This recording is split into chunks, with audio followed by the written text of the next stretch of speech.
Salute to Knicks Nation, CP from KnicksFanTV checking in.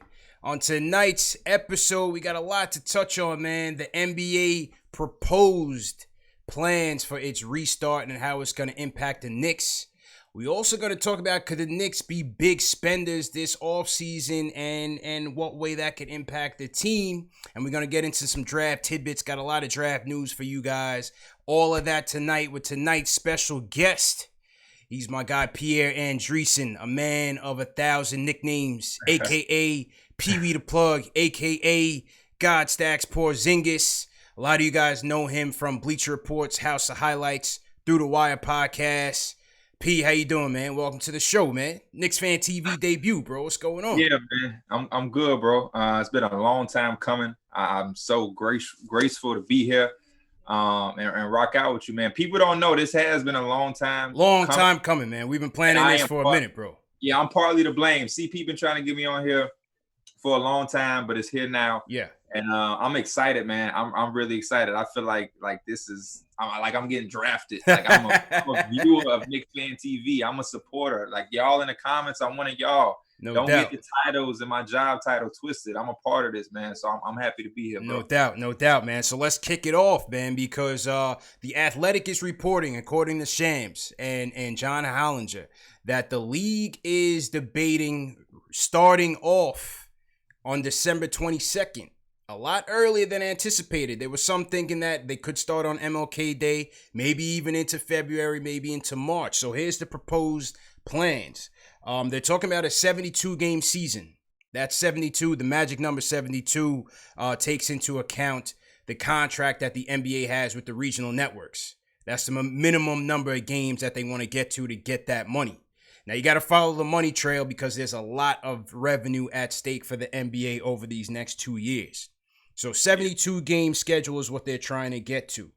Now, what that schedule might comprise of, given COVID and the impacts, is what John Hollinger is saying is it could be a heavy divisional schedule where they limit the travel. So you could have up to 8 games with each divisional opponent. That means the Nets, Celtics, Raptors, 76ers. All right. And potentially no non-conference games. Potentially. I don't really see that happening, but potentially no non-conference games. Now, as far as timelines, we got the draft coming up November 18th. Mm-hmm. They're thinking if they keep this schedule, the salary cap and the luxury tax are going to be finalized in the coming days, maybe even at the end of the week. You got the draft November 18th. Free agency could be right after that within the next couple of days. And then, boom, training camp December 1st, man. What do you think about these changes? I like it. So we can get right to it. The thing about it is, like you mentioned, the revenue. So I think the sooner we do it, because the Christmas Day is such a lucrative day for the NBA, the more money we can get, let's get it. I know it's been reports like that some of the top players may sit out the first month or so. Yeah, LeBron want that rest, bro. Right, what I'm saying? So I'm hoping that report doesn't scare the NBA away from it, but we need that revenue, especially like the Knicks. That's where our bread and butter is, our cap. So I'm all for it though, because I want things to line in. I want pressure to be put on these other teams that have to make decisions. Maybe we can hopefully get a bigger or better shot to get some of these free agents in this free agency class, because teams have to move quicker than they expected to. Yeah. And just as an NBA lover, we get basketball right back. So of course I like that, but I think the main thing is that revenue. We need to make up that revenue, especially since fans are going to be limited, even if they are allowed at all in the upcoming year. So, but when you point out that schedule part of us having to play, schedule is heavy, bro. The Nets, Celtics, 76ers, that's tough for our Knicks. Tough. It's tough, man. Knicks out of 66 games. They played a 66-game schedule last season. It's been a long time. But they went 2-11 against the division. You factor in a KD and Kyrie-led Nets team. Yeah. Obviously going to be a monster. You have a Sixer team that just hired Daryl Morey from Houston as their president of basketball operations. Mm-hmm. Does that mean they get CP3?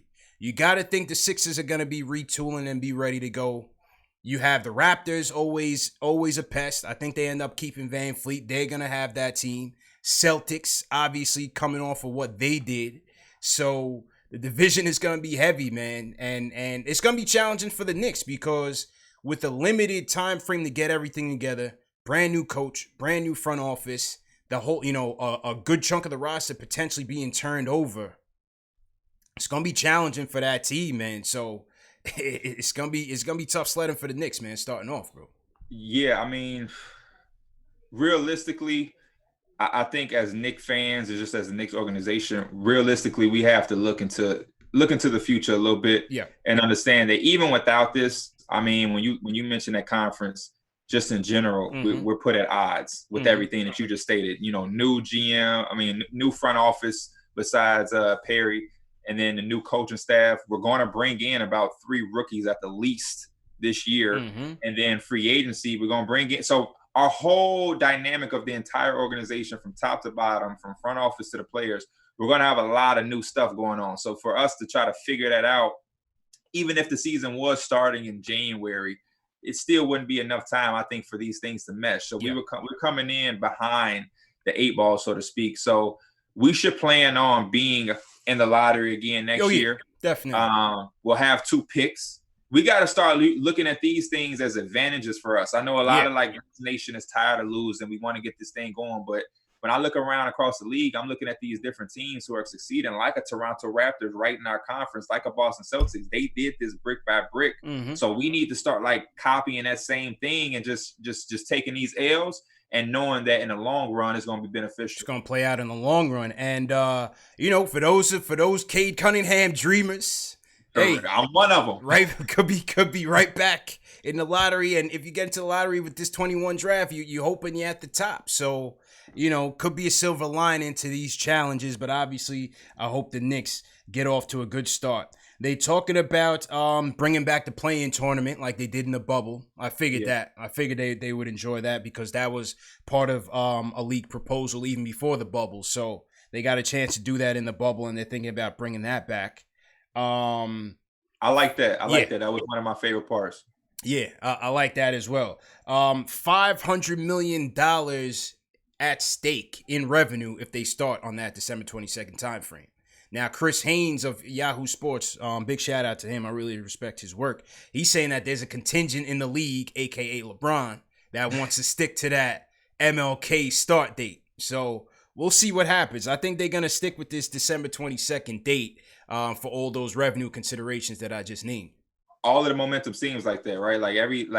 They wouldn't speak this much about it. We shouldn't have this much info if this wasn't the plan. The fact that we know so much makes me feel like we're going to be playing basketball in December. I agree with you, man. Now, in other news, Ian Begley of SNY was reporting earlier, actually yesterday, that teams he's speaking to feel like the Knicks are open to using their 2020 cap space in a trade for an undesirable contract. I wanted them to do this from last year. I looked at the Iguodala deal and even Harkless before they got Harkless as a move in terms of a salary dump that they should have entertained.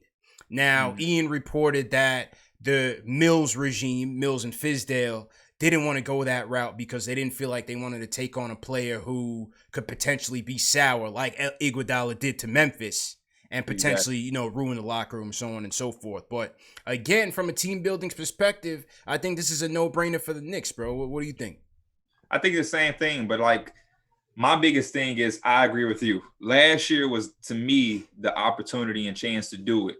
You know what I mean? I think this year, let me ask you a question, CP. How many contracts right now are undesirable, would you say, in the NBA?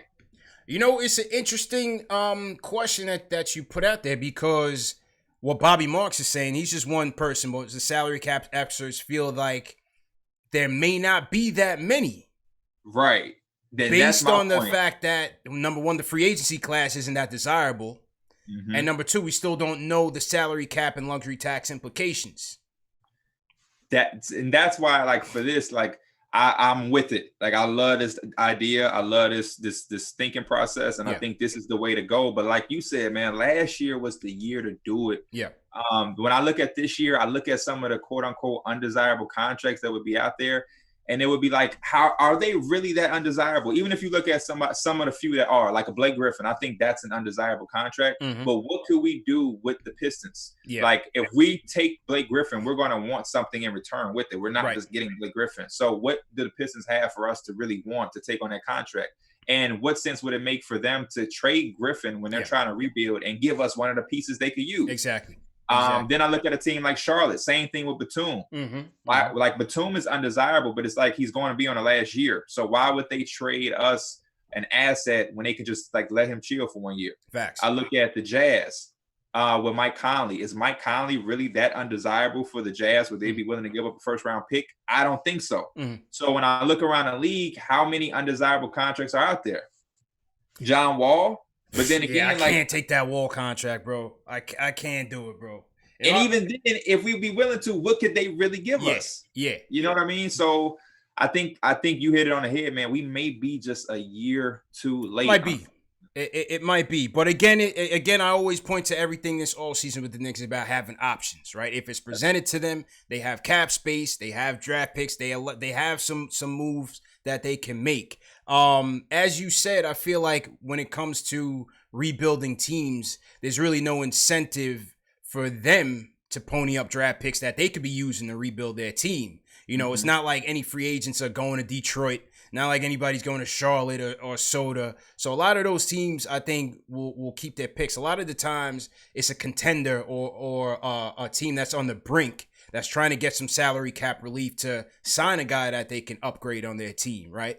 You look at what Memphis was able to do in getting Iguodala from Golden State. This was before Steph got hurt and everything, and they figured that their season was going to tank. But Memphis was able to get a first-round pick out of that deal. Iguodala soured on him. He stayed home. And then Miami, in multiple player trade, but they got from Miami a young piece in Justice Winslow in a buy low situation, and they still get a first-round pick from Iguodala. You know, those type of moves would be beneficial for the Knicks to make. I think a lot of people are thinking Kelly Oubre, man. A lot of people like Kelly Oubre. I do too. Yeah. Go ahead. I do too.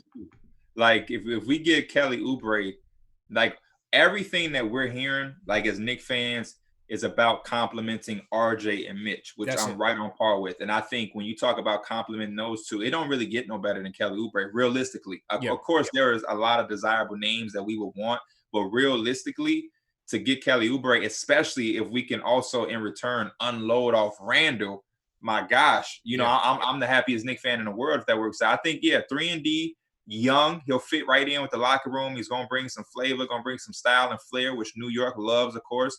And then, he's going to complement exactly what we're trying to do, complement those two guys. And then hopefully our draft pick can do the same thing. But I love Oubre. Oubre would be ideal. And I wouldn't even look at Oubre as bringing on an undesirable contract. I look at that one more as a swap. I look at Oubre more as a swap because Phoenix is not going to dump him. They're trying to compete for something. I think they're either going to use him in a deal to get an even better piece or, like you said, maybe a Randall in some sort of pick swap for an Oubre. He's making $15 million this year. 18, I think he's about at like 18-9, or I know he's around like 18 points a game this year. Had a good year, man. Had a good year. Season high in points, dimes, true shooting percentage. Oubre had a good year, bro. Would you be fine swapping picks with them? If we did something like 8 and 10 Randall and we give them 8 and we take 10 in Oubre, would you be cool with that? It's a good question. Because they're working out our guy. Like, we love Lewis. They love Lewis. They love Lewis. I mean? Yeah. So, I don't know. It's interesting. That'd be an interesting trade, man. That'd be an interesting trade. I know somebody on my last show was asking, would I do Oubre and 10 for Randall and like 27? That I would do.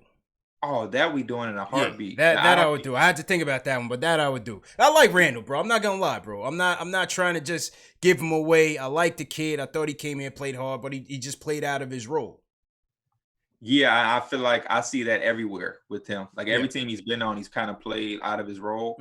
I don't know if that's a coaching thing, if Thibodeau can get him to buy into who he is, because Randall wants to play like a Greek freakish type basketball. He wants to get off the rim and be able to push it when for me, that's just not his strength. It can be a strength, but he's a bit out of control. Exactly. Decision making isn't the best.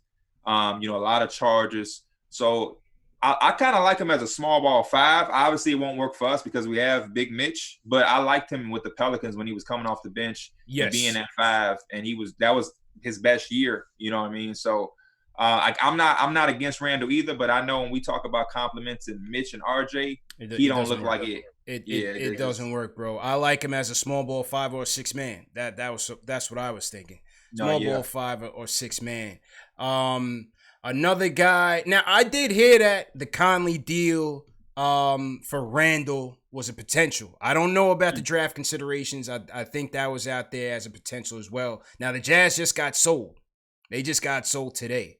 So again, I don't know what that impact that has, what the new owner's going to want to do in terms of how they manage the cap and the luxury tax implications. But I do know that the Jazz, they want to keep that playoff push with Donovan Mitchell and try to clear up some cap to upgrade their team. Was there any specifics on that trade? Was it just like a Randall Conley swap, or was there anything else involved that you know? I just heard that they were. Number one, I heard that they want to trade Randall. That's for sure. Number one, I heard first priority is that they want to trade Randall. They're interested in Conley. The parameters of the deal, I'm not too clear on. It could have been a draft pick coming back, but again, it all depends on Utah's motivation. And certain financially. Like I said, we got to wait until the salary cap and the tax implications are set and then see what Utah wants to do there. It makes sense for them, especially in how you talking about using them as a 6-man small ball 5 and those parts of the game where Rudy is kind of unplayable, depending on what teams you're playing against. I think Randall come in and he helped them. He helped them a lot. Our question though is what happens for us on draft night. Like I would love a Conley to come in, depending on how draft night works for us. But if we get a guard, I kind of don't want him. If we got Lewis, I want to just throw Lewis in the fire. You want to throw him in there? Yeah. I don't know if Tibbs would do that though. Would Tibbs throw a young point guard in the fire? Like again, under these time frames, small training camp, maybe one preseason game, if that, and then boom, you right into the fire. I kind of like Akira or Hayes. If we get either one of them, I kind of like them under a more established veteran, even if it's an Augustine for a little bit. I'm not too crazy about a DJ Augustine, but even if it's to just come in a little bit slowly, develop, and then take over the reins, I'm just wondering if Tibbs would just throw them in the fire and be ready to roll.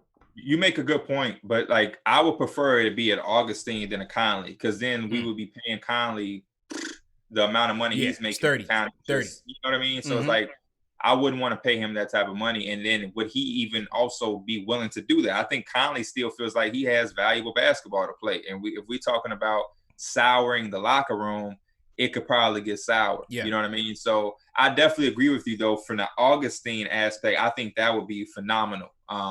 Because you can put Augustine in the mix.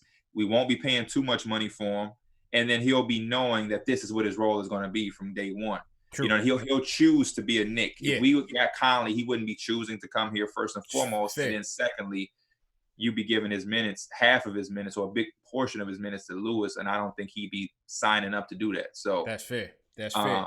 I think a lot of what we do is determined off of that 8th pick, man. Oh yeah, that 8th pick is so essential for us. Big. It's big, man, and we're going to get to the draft in a second. So to everybody in the chat, hit that thumbs up button for you boys.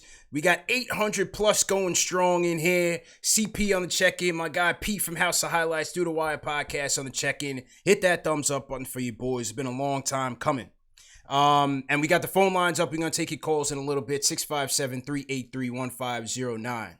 Now, another guy, I think, if we went the salary dump route and it was available, I don't know about you, bro. I would look at Danny Green, bro, as in this way. I would look at it as, yes, he fell off completely. Finals, he was atrocious in the bubble.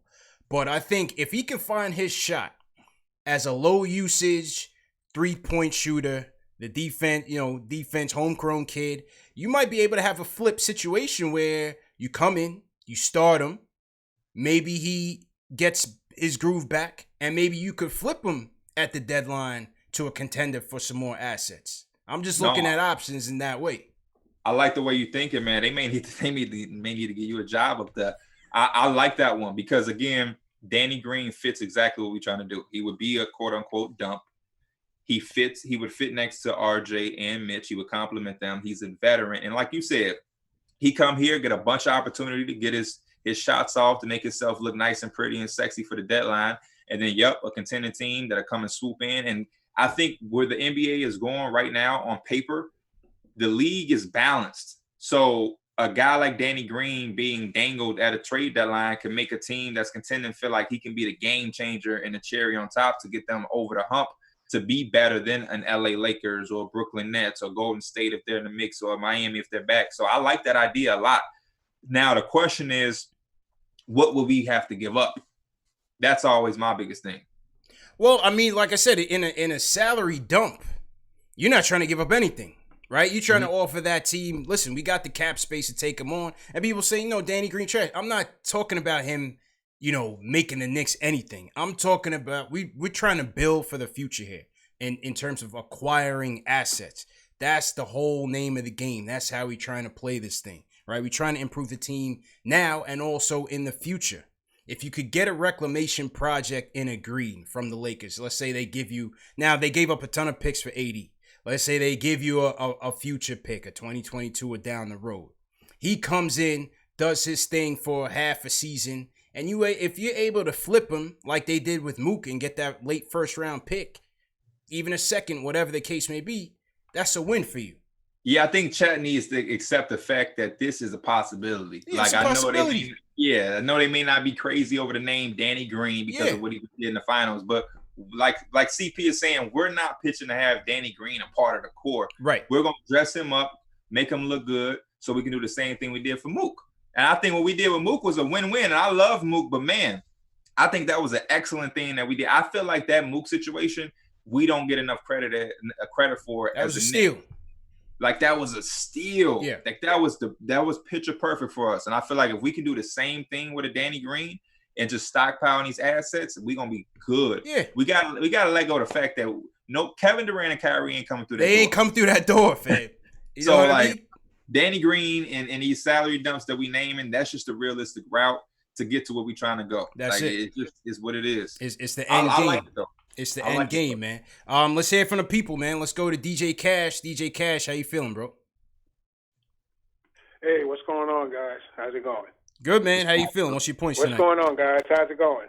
Good, bro. What's going on?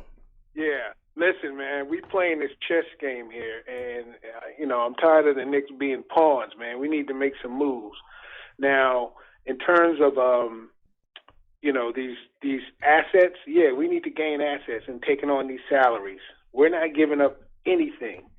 Like, the Phoenix deal is a good deal. Now, there's a few teams, when you look at the business of this, it's going to be strapped, so they're going to have to make some moves. And we're already correctly positioned to take on those salaries. Mm-hmm. But at the same time, you want to do something for us. I mean, you do something for them, you got to do something for us. So you got to give up some assets. It's a give and take situation in terms of the business. And in us acquiring those assets, we take that and get it to fit us, to build us up so that we can make further chess moves, as it were. And in that way, we can really build a team. Of course, whatever assets that we do get is going to affect the draft. Now, we talked about a lot of different picks. Hopefully, it should not affect number 8. I personally like Vassell at number 8. But those successive picks, depending on who we can get from a salary dump and assets, make according moves on that chessboard. So hopefully that's something that will work out for us. But that's my comment. Yeah, I agree with you, man. It's a long-term play. That's how you got to look at it with the Knicks, man. It's a long-term play in how they build this thing. And I think, again, it's all about having options. I'm not saying, Danny Green is the end-all, be-all, but it's about having options. It's those types of moves that I'm talking about, if it's available to them, that they should be entertaining. And I love the way he put it. I love him using the chessboard reference. I think more Knicks fans need to just accept the fact that that's the game we're playing. We're no longer playing checkers when we're hyping up Zion, KD, and Kyrie type off seasons. Yeah. We need to get to reality where salary dumps is a part of it. and we building for the future. It's a chess game from here on out. We have to start thinking different. If we look around the landscape of the NBA, no team has had like an offseason change. It's been brick by brick. Even if you look at LA and getting AD, they got that because they were able to get Alonzo, Ingram, and Kuzma throughout years of drafting and stockpiling assets. Right. The Celtics, who are in our conference, that team is stacked all off assets. To this day, they're still benefiting from those assets. So I think we got to start moving like that, man. We have to. Big facts. It's about time, and I'm very interested in seeing how the Celtics handle this draft with 3 picks and minimal roster spots. Your boy Jonathan Wasserman from Bleacher Report feels like he was told that that they're gonna make a move. So let's see, and let's see if they call on the Knicks, man. My guy Raw Hebrew Remnant checking in. What's going on, bro? How you doing, my man? Good, man. Okay, so I like how you guys are talking, man. So first of all, obviously, we want to weaponize the cap space that we have, whether or not the cap goes below. Now, I'm just looking at a report today. Yesterday, they were saying a report saying the cap was going to drop, but today they're saying they're going to keep it at 109 and keep the 132 tax. That's still a team like Utah, like you mentioned, CP, in terms of just getting bought by a new owner. I don't think that guy wants to start his ownership in luxury tax territory. So I'm thinking, and then with Conley at $34 million, if they can get that off their books, I think they're going to want to do that. And so I believe that we, as the Knicks, are in a good position to acquire draft picks. And I'm liking how people are starting to talk anyway this week. If you recall, like a month ago, everybody was talking about us giving up draft picks in these situations. But now people are more coming around to understanding that we need to acquire draft picks. We're not giving nothing up because we got the money. We're in a position where they got to come to us. Like I said, I'll call Leon Rose Papa Rose right now. Because I'm saying they got to come to Papa because we got the money.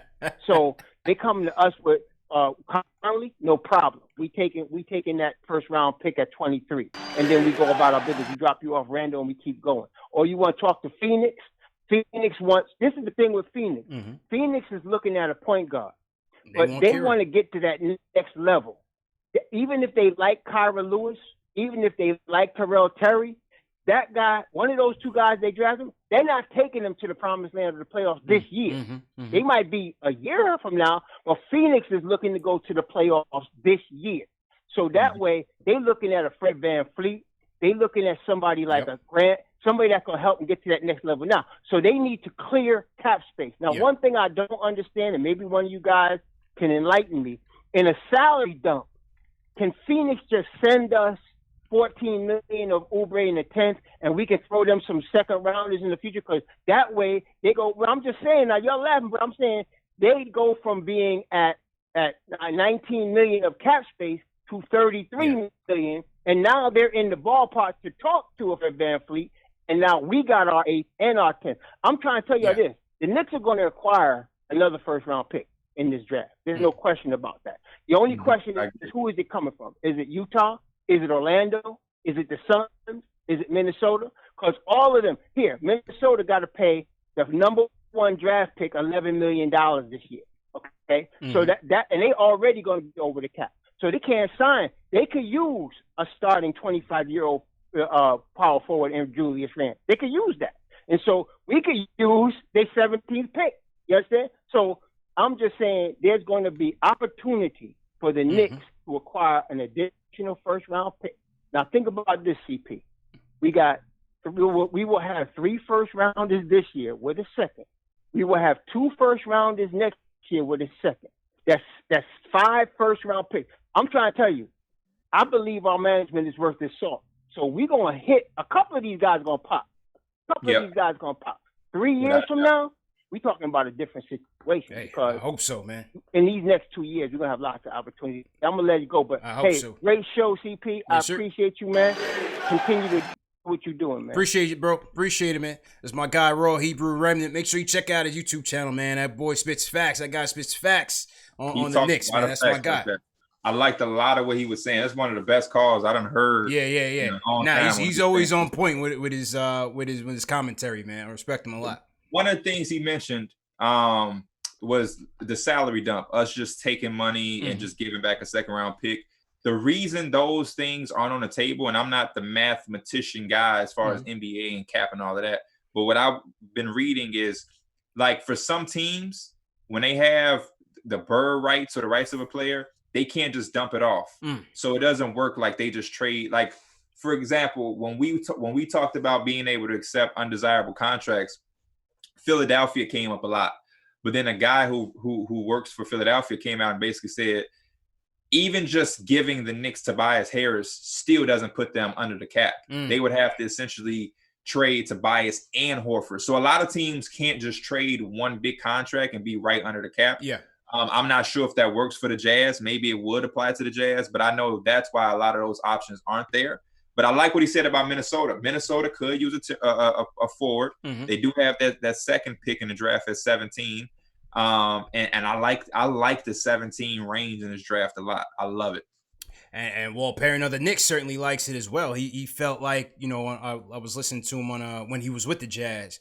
Just listening to him on a podcast. He felt like that 15 to 40 range, there was a lot of value. Obviously, that's going to change with a Knicks standpoint, but I think overall sentiment of this draft, this is a draft of risk. And a lot of that value could be deeper in the draft. I don't think there's any certainty in this draft, man. Hey, when we talk about having multiple first-round picks in the next coming years, I think we got to start taking risks. We got to let our nuts hang. That's me, bro. We got to go for it. Scare money don't make no money. That's where I come from. You know what I mean? I'm from Chicago. That's our mentality. And like I said, what we have to start doing is we got to start looking at the other successful teams around the NBA. And a lot of those successful teams, man, they said, F it, we going for it, we taking that risk, and those risks turned out to be big rewards. We can't be playing a safe game. We got to take those shots. So I'm with you, bro. I'm trying to win a chip, bro. Can we win a championship, bro? I'm not just trying to win games, P. I'm trying to win. I'm trying to win the whole thing, man. It's been a long time. And I'm young, so I can only imagine my older Knicks fans, man. For real, man. So to everybody in the chat, hit that thumbs up button for you boys. The chat is popping tonight, P. We got 1170 on the check-in on KnicksFanTV. Shout out everybody in here, man. Salute to everybody watching on Facebook as well. This is number one show for the fans by the fans. CP from KnicksFanTV checking in. My man P, House of Highlights own, Through the Wire podcast own on the check-in as well. Long time coming. Let's give away a snapback tonight, man. Let's give away for all my Knicks fans out there. Both our Knicks snaps. Yeah, man. Let's give away the camo joint tonight. So my guy Dave in the chat is gonna distribute the forms, fill it out, and we're gonna give this away, man. Brand new with the tags. This ain't a Fulton Street knockoff, man. We don't do that here, P. This is all fresh. You know what I'm saying? And yeah, that's just how we do, man. Salute to everybody. Okay. Y'all fill out that form, get that snapback. Fill out that form. Make sure you guys hit that thumbs up button for you boys. You guys know the protocol.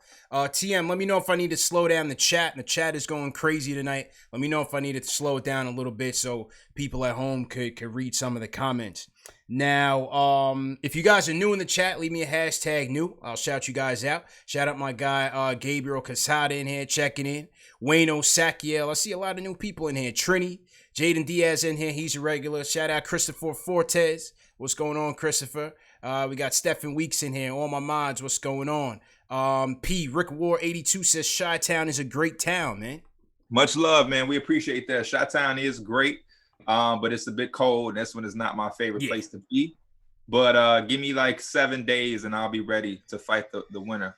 We the winning city for a reason, man. Chi-Town is nippy, bro. All-Star, I was out there like an igloo, man. All-Star, was freezing. Some of the credentials that I had gave me access to everything, but I didn't go to a lot just because of the simple fact that it was cold.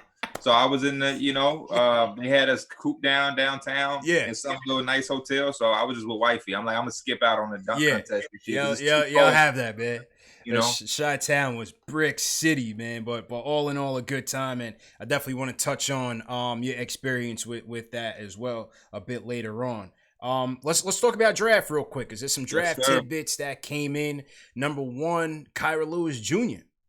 Kyra Lewis Jr. Was in Miami 305 with Worldwide West. Tom Thibodeau and Scott Perry had dinner with them. They got on FaceTime, according to the New York Post. They got on FaceTime with his coach and was chopping it up with the coach. So Knicks seem like they're fairly high on Kyra, man. Each team has 10 prospects that they could bring in for a workout. Only 10. Kyra was one of those for the Knicks. We don't know who the rest are. Kyra was one of those, man. So we'll see. I love it. I'm high on Kyra. And I'm not even gonna lie. What got me so high on Kyra was Jay Ellis. You know what I mean? Yeah.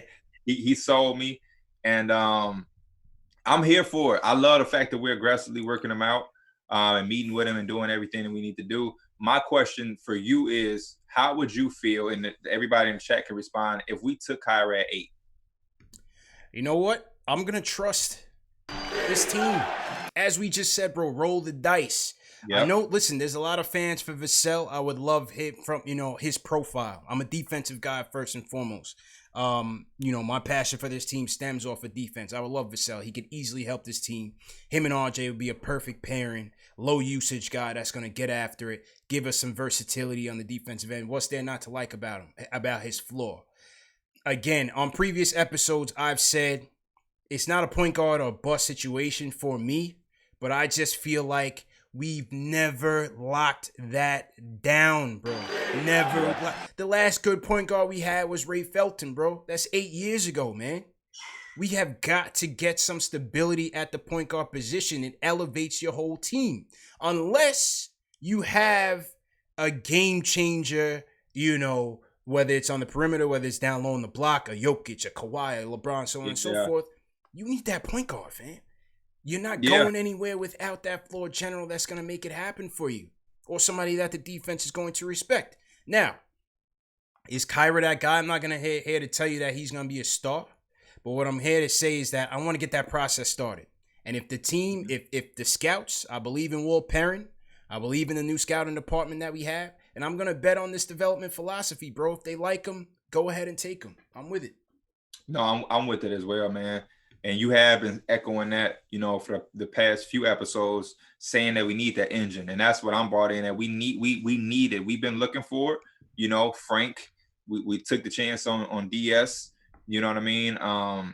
We need it, man. We just need it. And I just feel like you said, we have to start taking those chances. And if that's our guy, we can't overthink it. I don't want to trade back with Boston and potentially get 14, thinking Kyra will be there. And the next thing you know, Phoenix takes him at 10. Right. Now we looking stupid because we don't have our guy that we could have just took at 8. I don't want to overthink this.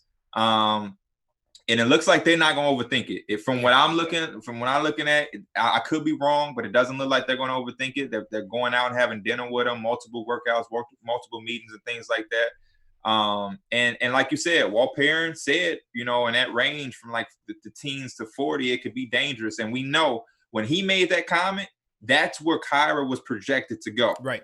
Kyra has only been picking up steam of going like 10 to 8 in that range, like as of recently. Mm-hmm. But when Walt Perrin made that comment, it was a while ago, and that's about the range that people were speaking on Kyra's name. So hopefully that's our guy. I wouldn't be minding it. I like Vassell, like you said.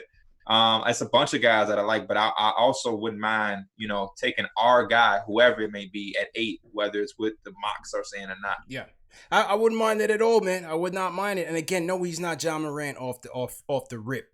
But maybe down the road he could develop into that guy. We are about a development track right now. A lot of people say, well, wait till the next year's draft. I don't know what next year's draft is going to be. Right, yeah. You know what I mean? I don't know what next year's draft is going to hold. I would like to start that process now if they feel like his ceiling is high. I like Hayes a little bit better as a prospect. I like his size a little bit better. I like his defensive instincts a little bit better. His game in the pick and roll I like. But Kyra certainly has potential as well. Now, Kyra's coach on the conference call, or his coach told the Post that his 2 main weaknesses were his defense. He needs to be more consistent on the defensive end, and his 3-ball needs to be a little bit consistent. So, his coach also sees the development potential in Kyra Lewis as well. So that's pretty clear. If his jump shot was a weakness, I'm buying, because it looked good to me. It looked good to me. So I'm buying large on that. And yeah, I think he has some of the John Wall, John Morant, De'Aaron Fox type tangibles as well. Not saying, of course, like you said, that he'll be that level, especially out the gate, but he'll be in that mold. And if you give me any of those guys that we just named, or a quarter of those guys, and I'm happy. It's better than what we've had. For the past decade, like you mentioned. I'm with it, man. Now, like you said, he's met with Phoenix twice. I think if they let him get past 10, I think there's a good chance that he'll be taken there.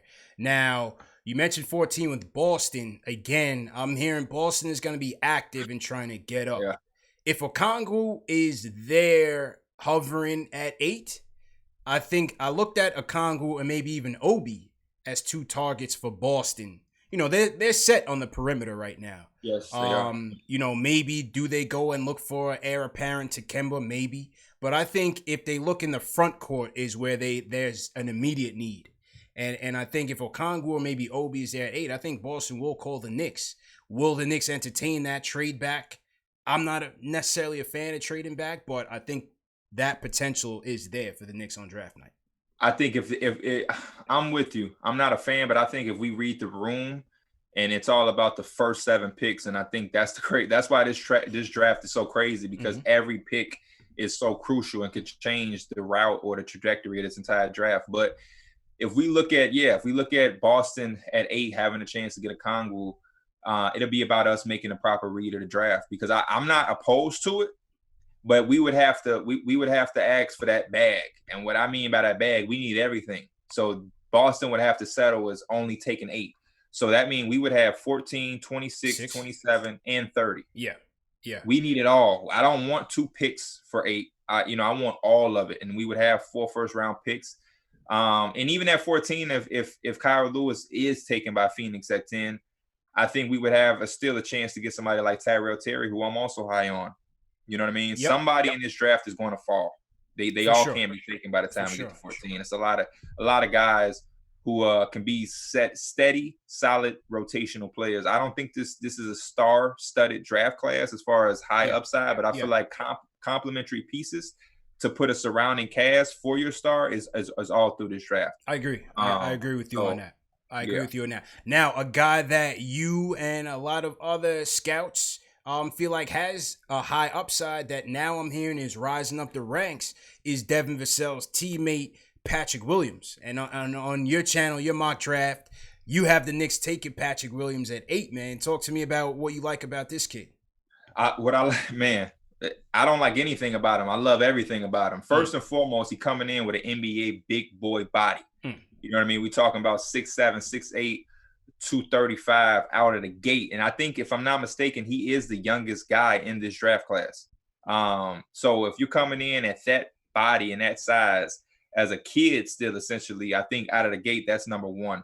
When you talk about shooting, the shooting potential is there for him. And I'm not even talking about a statistical standpoint. Just do the eye test and just look how he's getting that shot off. Look at the form, look at the rotation, everything off the catch is smooth as butter. So I like that first and foremost. And then I think going forward in this league, we're going to have to want a guy that's going to be able to lock somebody down. Like when we talk about going against Kevin Durant, we talk about going against, Kawhi Leonard. We're going to need somebody who's going to be able to guard them.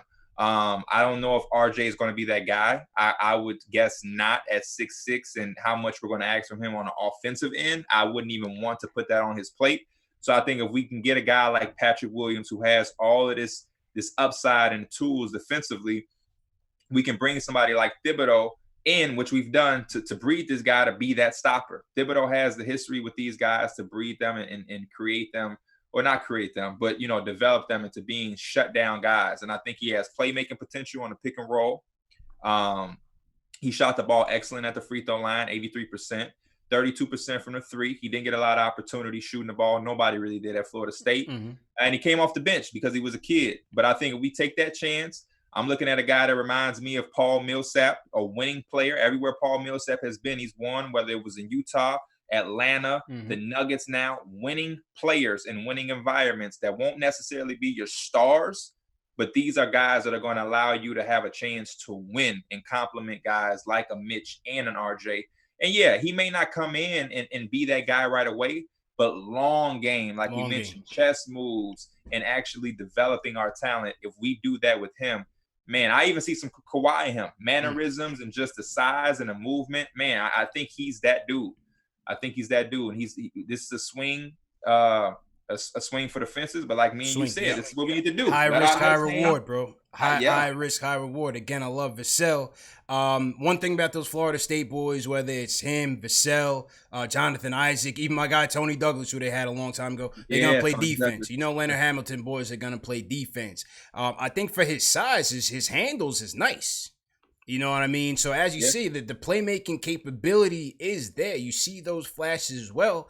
And then what I also love about him is he's a guy at the next level that you could potentially put at the 3, the 4, maybe even a small ball 5, depending on how you match up. And I think that's very important. I think, yes, if you have some skilled bigs like a Mitch, or maybe what a Wiseman is going to do at the next level, obviously what AD does, obviously they're going to take advantage of the mismatches. But if you have to be able to play small, you want to be able to still match up, still be able to stretch the floor, but still be able to protect the rim as well. You know what I mean? So he could come in and maybe give you that versatility is what I'm saying, is that key word. So versatility is the word, man. And I'm glad you're on that same page. It looks like from the reading the chat, they're with it.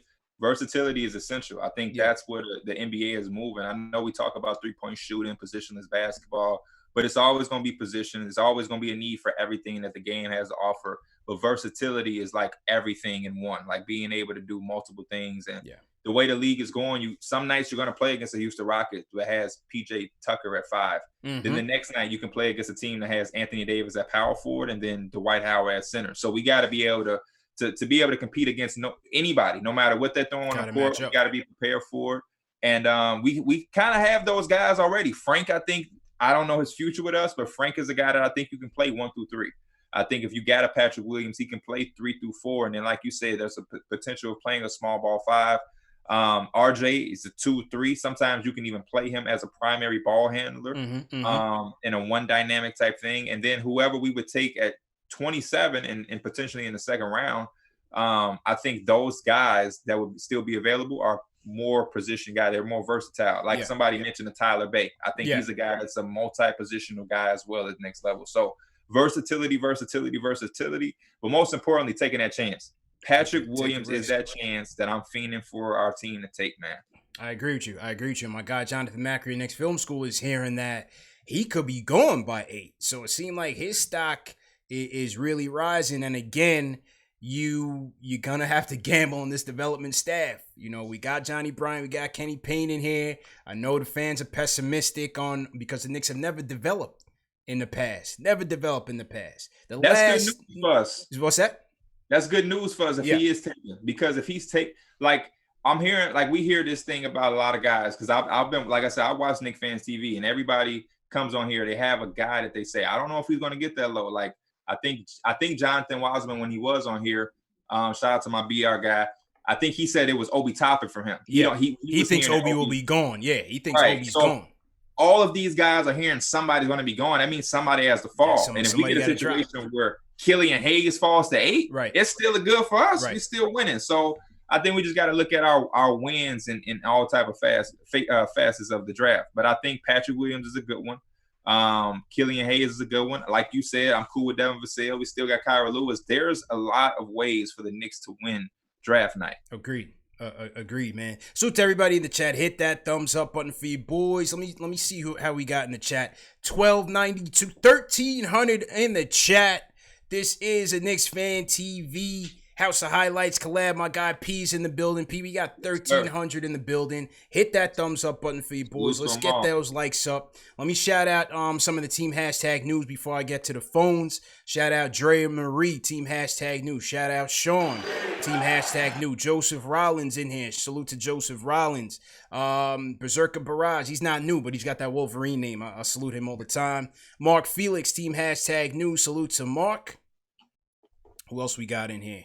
My guy Raw Hebrew Remnant sends a super chat. Much love, CP. Keep doing your thing, brethren. Thanks, Raw Hebrew. Salute to everybody on team hashtag new, man. My chat is going crazy. I can't read all of them. Let me shout out some of the super chats that came in as well. Chat going crazy. I'm freezing up over here.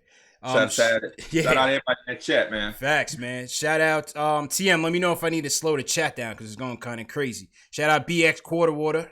Shout out Jermaine Smith. What up, Jermaine? Stephen G in here. Team hashtag new. Teddy Buckshot.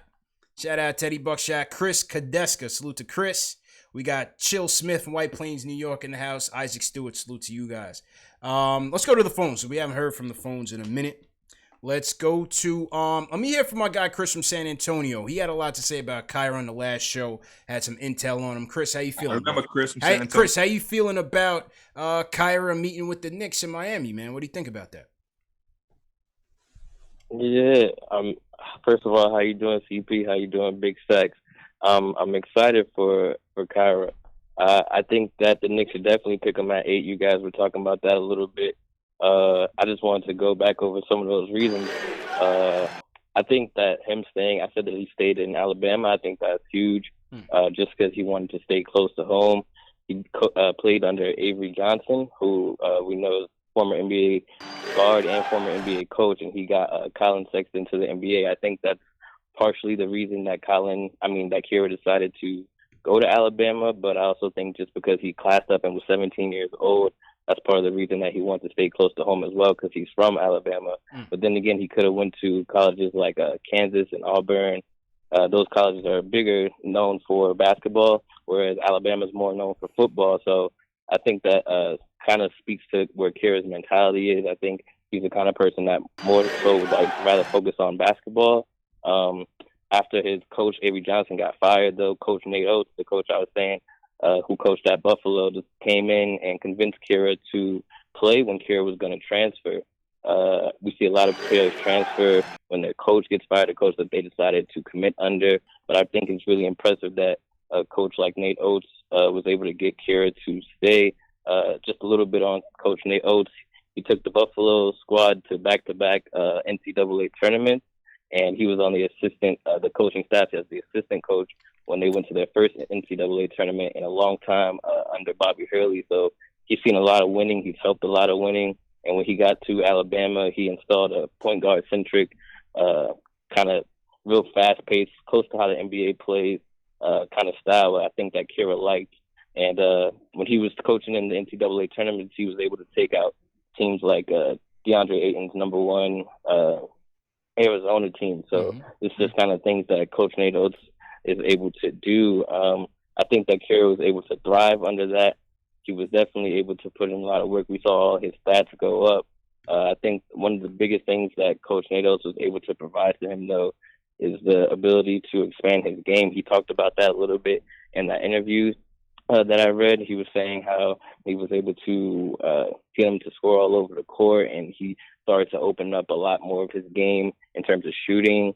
The teams are realizing how much he could shoot towards the end of the season. I took a few of his stats just from 2020, canceled the first few months of the season, and noticed that his stats went up in his assists and his scoring. I think he could score all over the court. He could shoot. He can shoot off the catch. He could spot up. It's just not anything that he can't do. And his speed only adds to everything that he can do. How fast he is just makes kind of how dominant he is in the half court and transition kind of double. Also, I wanted to add that he played all his freshman year as a starter, whereas Tyrese Halliburton and some other players who are sophomores didn't play their entire freshman seasons as starters. I think that's some experience that we can't, replicate. He also played his entire, obviously, sophomore season as a starter, where he did really good. And I think that kind of experience is really going to stand out when he gets to the NBA level. I also wanted to add one more thing. The offense that he played in, that Coach Nate Oates offense, was third highest scoring offense in the NCAA. So they really cranked up the speed. They really got him loose, and it was a lot focused on his speed and playing to his game. So I think that that's something that he can use to translate at the NBA level as well, because he was averaging 37 minutes in that offense. The college game was only 40 minutes, and I had him top 15 ranked in the nation. So I think he can definitely come into an NBA team and be ready to step up and kind of just go right into the season. And even if he can't, he'll definitely be able to, work off that bench and slowly improve. He killed Anthony Edwards, gave him 37. He had good games against Auburn. He gave them their first loss, a triple-double in the overtime loss. So I don't see any faults in Kira Lewis. I think he's probably the best guard after Killian and LaMelo, and I think we should take him 100%, man. Okay, appreciate that, Chris.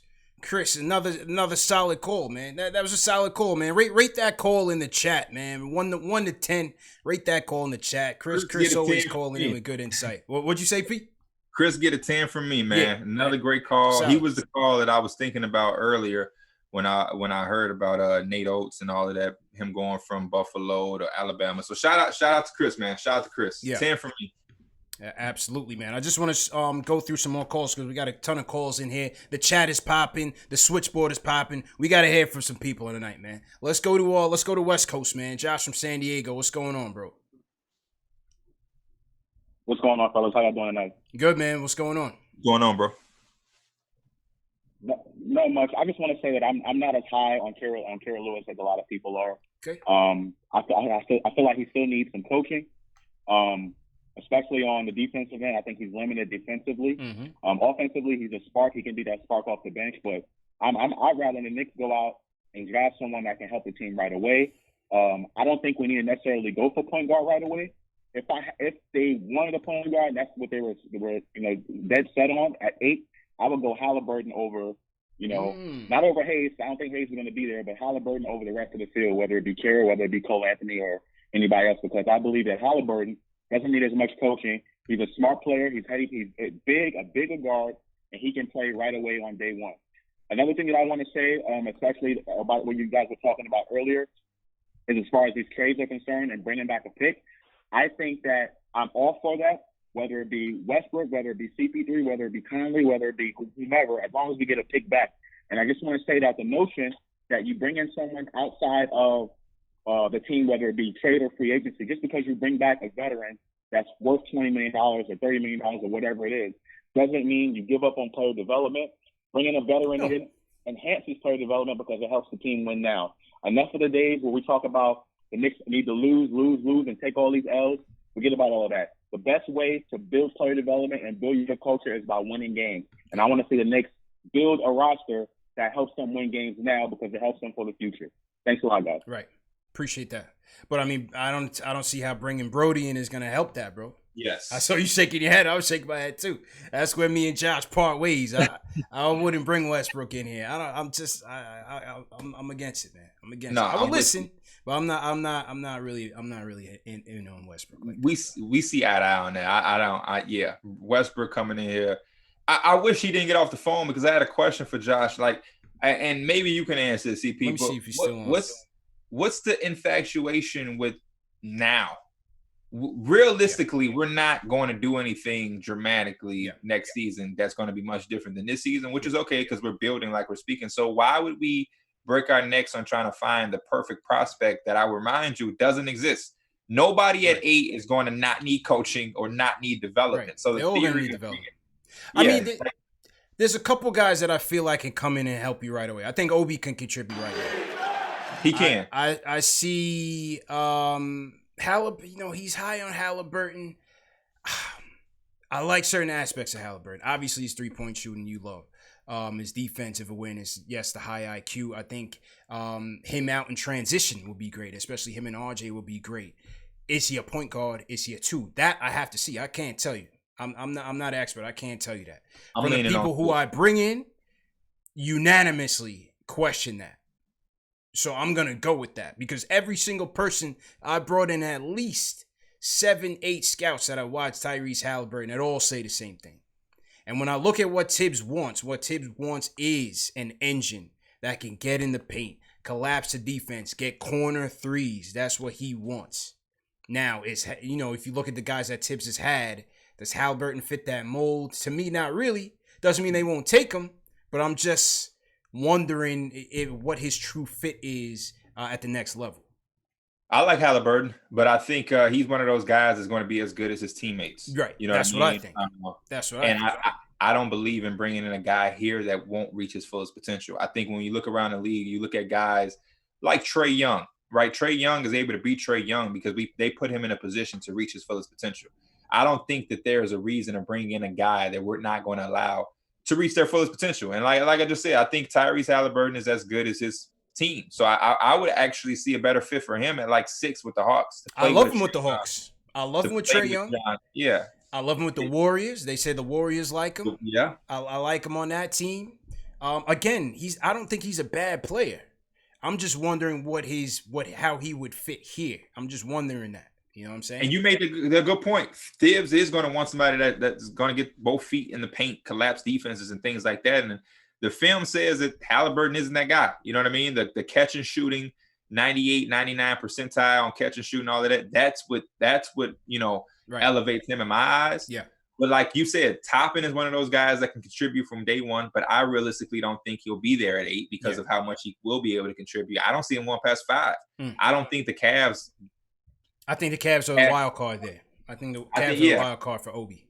So, 5, I can see the Cavs going to get him. Yeah. But I don't really see him being there at 8. I just think anybody that we bring in is going to need coaching, development, and some patience from the coaching staff and us. Yeah. So I don't think that there's a guy there that's just going to come in day one and contribute unless we move up and get LaMelo. Right.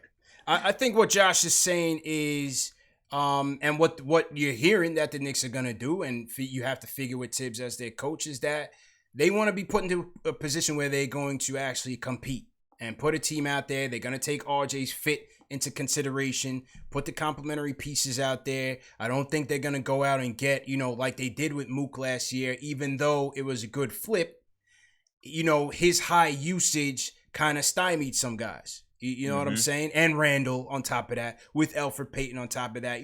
I thought it hurt RJ's development. It hurt the rookie development. So much. I think they're not going to tank. I don't think they have a tanking philosophy.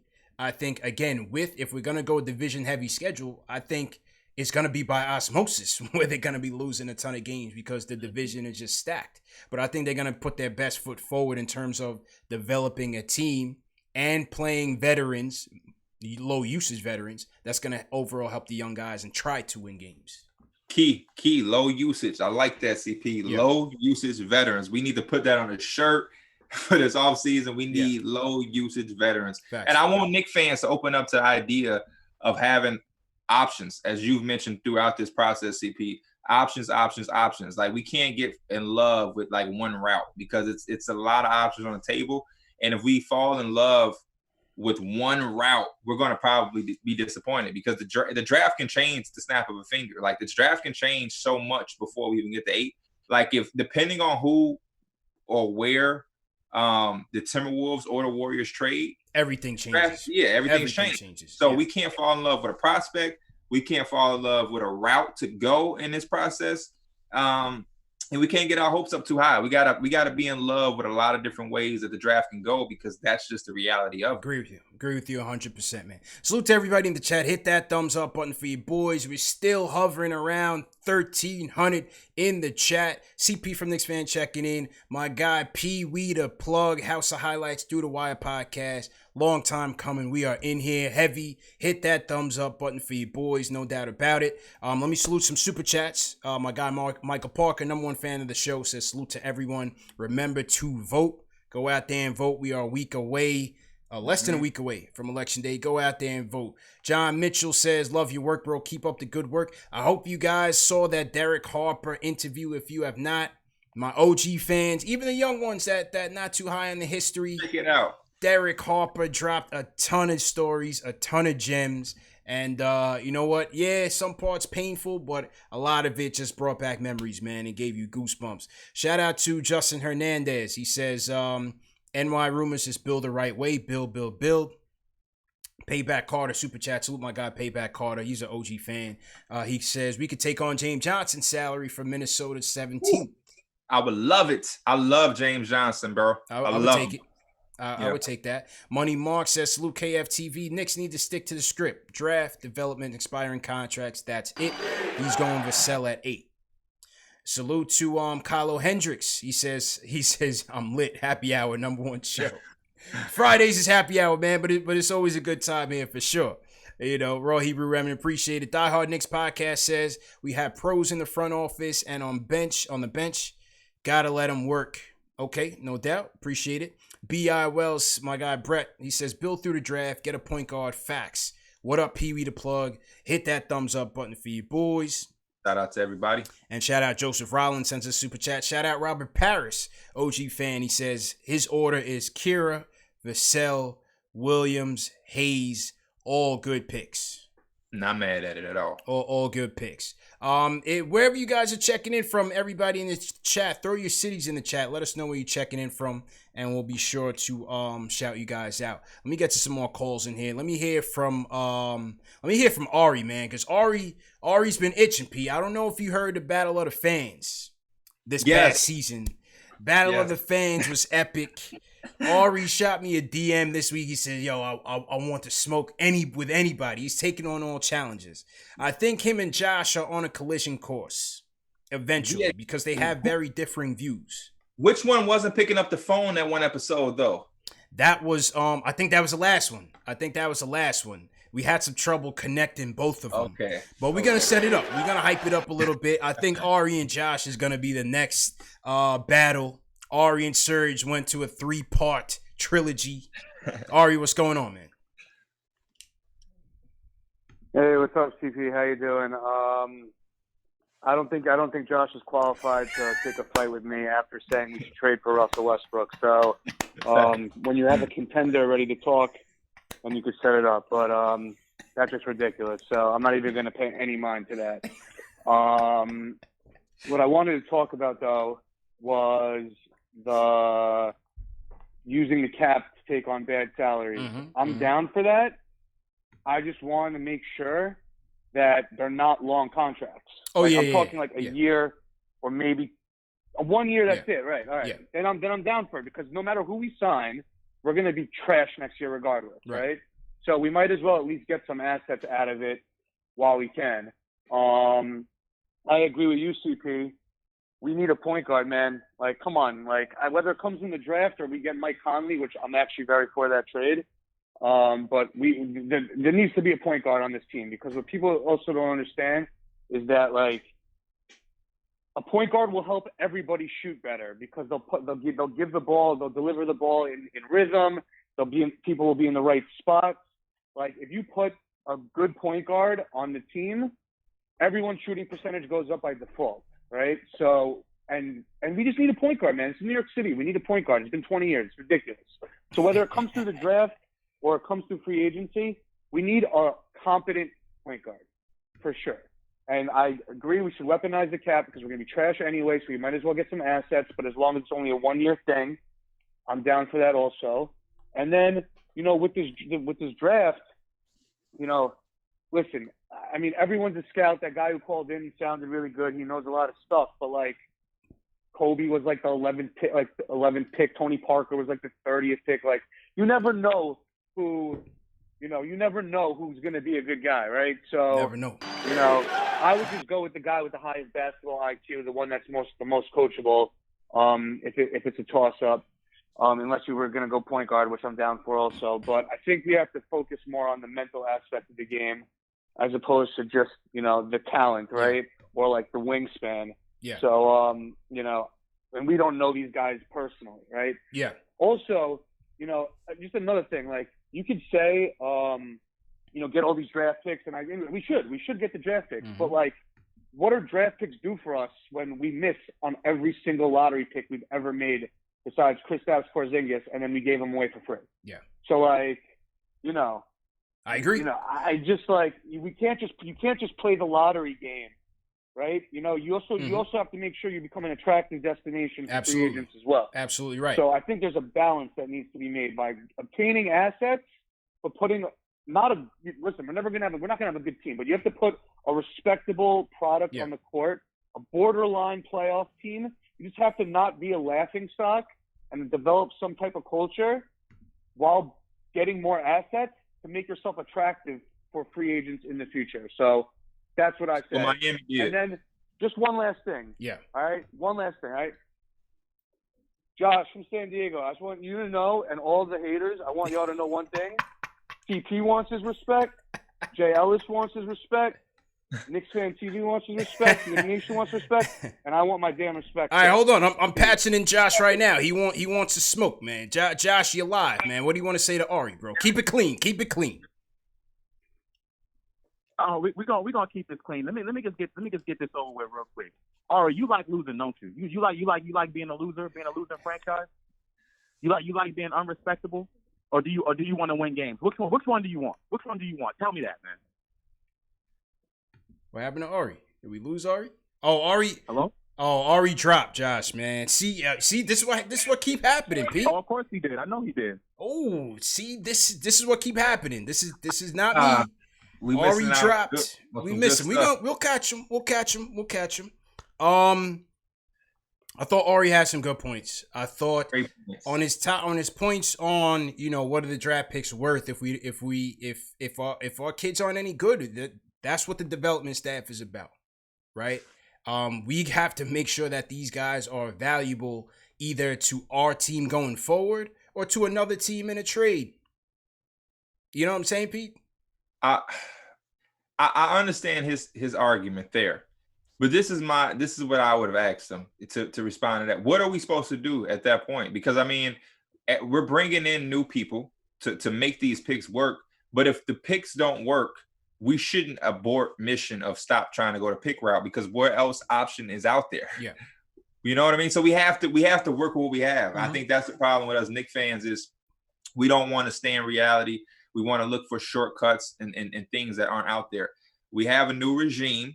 You know what I mean? We have some great names in here. Walt Perrin, Johnny Bryant, Thibs. We got Kenny Payne. So we're building something that hopefully can make these picks something worth of value. But we have to stay patient, and we have to believe in this process, because this is the way to get better. I don't care how many picks we've messed up on the past. It's a new day. We have to let the past go, because like we said, he even said it. He kind of contradicted himself.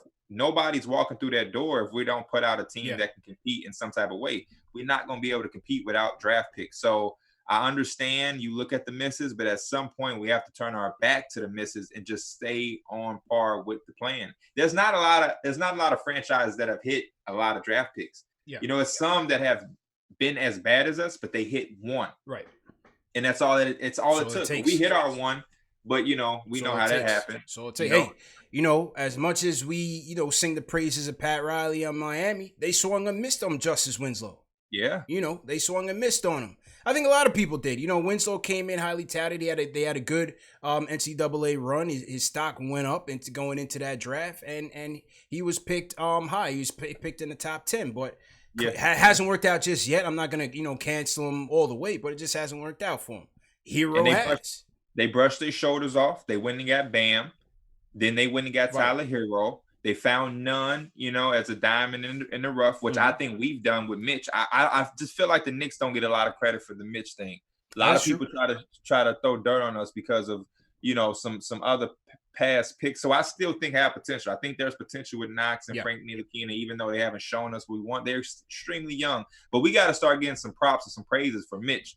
Mitch is one of those diamond in the rough things that can cover the patches on some of our misses. Yeah. But I think we're in the right direction. We got to trust the new regime, because we do have some guys in there that know what they're doing, in my opinion. And until they show me otherwise, I'm going to have faith in them to get the job done. I hear you. Good points, bro. Shout out to this guy. He says, team #new. Salute to everybody in the chat. We still at 1,300. We're heavy in here. Heavy in the chat. Hit that thumbs up button for you boys. P's in here, speaking facts. CP from KnicksFanTV in here. You already know. Subscribe to the channels. You know what time it is. Yeah, Ari and Josh on a collision course, man. Another thing I want to say to Ari. Yeah. My bad. No, go ahead, bro. I'm just hyped. We also have to take into consideration that we're not going to get a draft pick probably for 1 year. Like, we're not going to trade for a guy that has 1 year remaining on his contract, because then the team that's trading him will be like, I might as well just eat him up. Mm-hmm. We're probably going to have to look at multiple years. 2 years to me is reasonable, but I think we can't get obsessed with trying to get a guy on his last year of his deal back. So we got to start looking at maybe taking a guy that has 2 years on his deal. Yeah. I mean, 2 years, okay. 1 year preferred, but anything over that, like Horford, I'm good. John Wall, I'm good. Westbrook, good. I'm good. I don't want any parts of any of those guys, really. And that's just basically it, man. Dave in the chat, make sure you're circulating the giveaway. We're gonna give away the snapback in a couple minutes. So make sure that you guys are signing up for the contest. And let's get back to some more calls. Let's go to Florida. My guy Jay is on the check-in. Jay, how you feeling tonight, man? What's going on, bro? Yeah. With CP, what's good? P, what's good, man? I want to apologize to the homies on Twitter, in the chat. I was wilding with the Halliburton thing. I'm taking it back. No Halliburton. Can't shoot off the dribble. He changed his mind. Rick Barry set shot. I'm good. We good off Halliburton. You heard? But, yo, I want to say that the trade thing is a good idea, man. Mm-hmm. I was looking at Denver, man. Denver got Gary Harris. Denver got Will Barton. They got the Craig dude. Let's go. Let's try to get one of them dudes for a late round pick. They can't pay everybody. They can't play everybody in the bubble. Gary Harris barely played. Barton barely played. Let's go get a nice winger guard from a team that got too many players, right? You look at Milwaukee. Milwaukee gonna need to get off Bledsoe. They want to make Greek Freak happy. Let's go get some picks from Milwaukee for Bledsoe. Take that salary on. I think he only got a year or two left. I was thinking, y'all might kill me in the chat, but, they might look at Drummond. Drummond's too young. He's from Mount Vernon. Drummond might be a player that they might look at to bring in to see what he could do on the Knicks. You know what I'm saying? And then lastly, with the draft, I think Kira's the pick, man. The boys went down there to Miami. They had dinner. They watched them play. I think Kira's like top three on the list. I think it's going to be draft. I think they're going to do a point guard and draft or bust. Killian Hayes, Kira, or maybe even Cole, or maybe even trade up for LaMelo. But I think they definitely picking a point guard. I'm good off Vassell.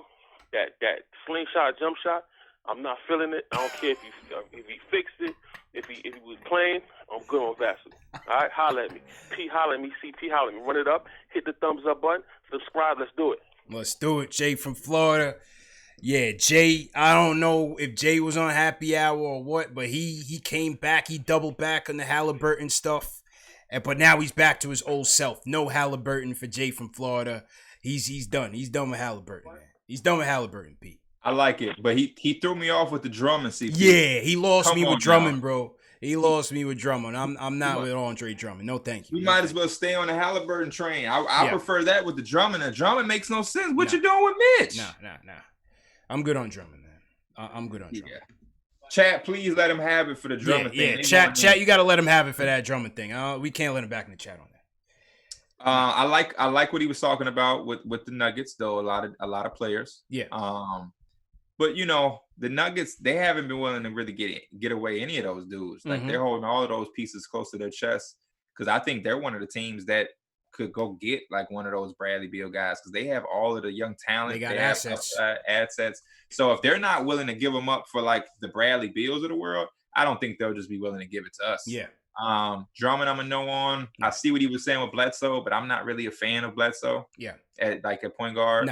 No. And I think we're going to get a point guard regardless. If we get him at 8, I'm with you, CP. I've heard you say it on numerous shows. Whatever you do at 8, you do the opposite at 27 or wherever else we pick. So if we go guard first, we'll just get whatever else, the wing, whatever you want at 27. If we get the wing, Patrick Williams or something at 8, then we'll just get the guard at 27. You know what I mean? Like, options. So I think we'll walk out, taking shots across the board. Options. Will Barton used to kill the Knicks, man. Every time when he was healthy, Will Barton would always kill the Knicks, man. Especially in Denver. You watch them West Coast games of the Knicks, man. Will Barton would trash the Knicks every time.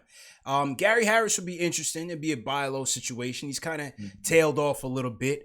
He shot damn near 42% from 3 a couple of years ago. He did, yeah. Good defender. Say that again.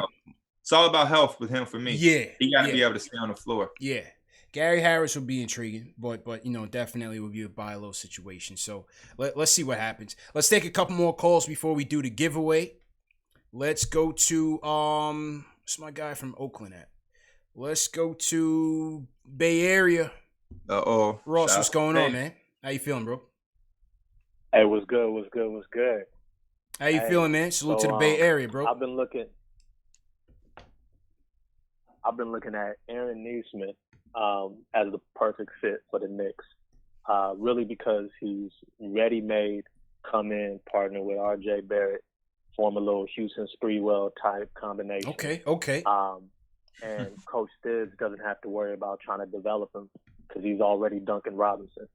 And I think if they could have a nice young core like that and bring some veterans like CP in there and get to that 8th seed, they could become that respectable big market franchise that really attracts stars trying to get out of those small market areas, especially with them Kentucky boys. Yeah. Yeah, what y'all think? Yeah, I mean, what's there not to like about Neesmith, bro? Will they pick him at 8? Doesn't seem so, not at that slot. But if he's on their radar and they could snatch him later, of course, sharpshooter. I think we'd have to make a move. That would be somebody we would have to look at if we did like a trade with the Celtics or like the Timberwolves at 17. Yeah. But 827 is just he's not going. We're not taking him at 8. That's and he'll probably be going by 27 anyway. And he'll be going by 27. Yeah. Like I like him, like CP said, but I don't love him for sure. Mm-hmm. And I think when you talk about shooting, the thing that's so good about Duncan Robinson is that they didn't draft him. Like guys like Duncan Robinson are just out there. And if we do our jobs within our scouting department, we can get those guys undrafted. You know what I mean? Like Sam Morrell out of Utah State. I don't think he might not get drafted. It might be second round. Like those guys are out there. Shooting is out there. You just have to find it. Yeah. And like one of our early callers said, or maybe it was somebody in the chat I just saw, if you want shooting, it's going to be about that point guard. The more pressure we can put on a defense and making the defense collapse, with a speedy guard like Kyra, the better looks that our shooters will get. Yeah. And, percentages can increase. Yeah. So, yeah, Duncan Robinson didn't even think he was going to the league. He was about to look for a corporate America job. So, good point on that. What the scouts say about Neesmith, one-trick pony. Can shoot it, but really can't do much else. So, as you said, definitely way too high for 8. Probably going by 27. But we'll see. As you said, you could certainly get that shooting elsewhere if your scouting and your development squad is nice. He shot it so well too that it may be a bad thing for him.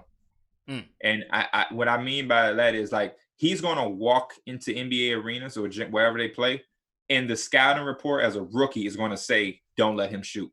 Like he shot 52% from 3, so he's gonna walk into the NBA, and the scouting report is gonna be they're gonna test him. They're gonna make him put it on the floor. So like from the get go, like Duncan Robinson was able to sneak on people. Like there's certain shooters that you may didn't know about, and they get to creep up on you over time. But like right when Neesmith walks through the door as an NBA player, attention of who he is as a 3-point shooter is going to be well known. Good point. I don't like that. Good point.